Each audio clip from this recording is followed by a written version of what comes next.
Assalamualaikum warahmatullahi wabarakatuh. Alhamdulillahirabbil alamin. Allahumma shalli wa sallim ala nabiyyina Muhammad. Anak-anakku sekalian, kali ini kita berjumpa untuk membahas melanjutkan pembelajaran kita tentang kewajiban kita dalam hidup ini yang dituntun oleh Al-Qur'an, yaitu kewajiban terhadap diri sendiri, kepada keluarga dan juga kepada masyarakat. Nah, sekarang kita sampai pada surah Al-Baqarah ayat 177. Ayat ini memberikan tuntunan tentang kewajiban kita kepada orang dekat kita, pada diri kita, kepada keluarga dan kepada masyarakat. Mari kita lihat. Auzubillahi minasyaitonirrajim. Laisal birra an tuwallu wujuhakum qiblal masyriqi wal maghrib. Tidaklah dinamakan kewajiban itu hanya sekedar menghadapkan wajahmu dalam beribadah, baik mau itu mau menghadap ke timur mau ke barat, itu tidak cukup untuk dinamakan seseorang itu adalah kebaikan. Kenapa Allah katakan ayat seperti ini? Karena dulu orang Yahudi, orang Nasrani, bahkan orang Islam sendiri menganggap bahwa bagi orang Yahudi, bagi orang Nasrani, ketika mereka menghadapkan wajahnya ke Baitul Maqdis, mereka menganggap itu yang terbaik. Orang Islam ketika disuruh untuk menghadapkan wajah waktu sholat ke arah Masjidil Haram, menganggap itu sudah menjadi kebaikan. Ayat ini mengatakan bahwa tidak, sekedar sholat menghadapkan wajah kemana saja, mau ke barat mau ke timur, itu belum dinamakan seseorang orang yang baik. Walakinnal birrah. Nah, selanjutnya Allah jelaskan bahwa yang dinamakan dengan kebaikan itu adalah man amana billahi wal yaumil akhir, beriman kepada Allah, hari akhir, wal malaikah, kepada para malaikat, wal kitab, kepada kitab-kitab Allah, wan nabiyyin, dan kepada para nabi. Kemudian wa atal mala ala hubbihi, dan kebaikan itu juga adalah orang yang mau memberikan hartanya secara senang yang dicintainya, zil qurbah, kepada orang-orang dekatnya, wal yatama, kepada anak-anak yatim, wal masyakin, orang-orang miskin, wa ibnas sabil, orang-orang yang dalam perjalanan dan memerlukan bantuan, wasyailina, orang-orang yang meminta-minta karena kemiskinan mereka, wa firriqab, dan orang-orang yang perlu dibantu dimerdekakan seperti hamba sahaya. Dan selanjutnya Allah katakan bahwa orang baik itu juga adalah orang yang wa aqamas shalah, melaksanakan, mengerjakan salat, wa atas zakah, membayar zakat, wal mufuna bi ahdihim, dan orang-orang yang menetapi janjinya apabila dia berjanji, wasabirina fil ba'sa wad-dharra wa hinal ba's, dan orang-orang yang sabar dalam berbagai keadaan, terutama ketika dia dalam kesulitan ekonomi, kemiskinan, wad-dharra, ketika dia dalam penderitaan karena penyakit yang ada pada dirinya, wa hinal ba's, dan ketika dalam perperangan. Kalau ini bisa terpenuhi, ulaika allazina shadaqu, itulah orang-orang yang benar, wa ulaika humul muttaqun, dan mereka itulah orang-orang yang bertakwa.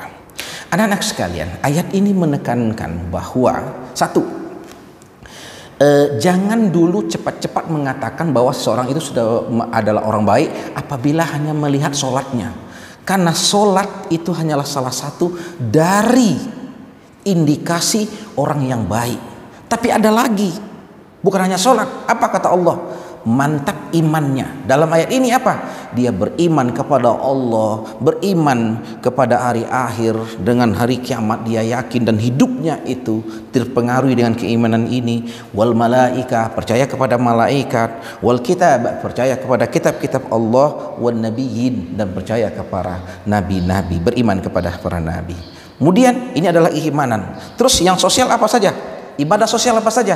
Wa atal mala ala hubbihi, dan dia mau memberikan hartanya kepada harta yang dia cintai kepada orang-orang berikut ini. Dan ini adalah kewajiban sosial kita. Apa itu? Zil qurbah, kepada orang dekat, bisa keluarga, orang tua, dan tentunya tetangga kita, termasuk teman-teman yang akrab dengan kita. Kemudian wal yatama, memberikan bantuan kepada orang-orang miskin, wal masakin, anak-anak orang-orang miskin, anak-anak yatim, wa ibnas sabil, orang-orang yang dalam perjalanan yang memerlukan bantuan, wasyailina, orang-orang yang meminta-minta karena keperluan mereka, wa firriqab, dan orang-orang yang perlu dimerdekakan. Kalau dulu adalah budak hamba sahaya. Kemudian apa lagi? Wal mufuna bi ahdihim iza ahadu, dan orang-orang yang menepati janjinya apabila dia berjanji.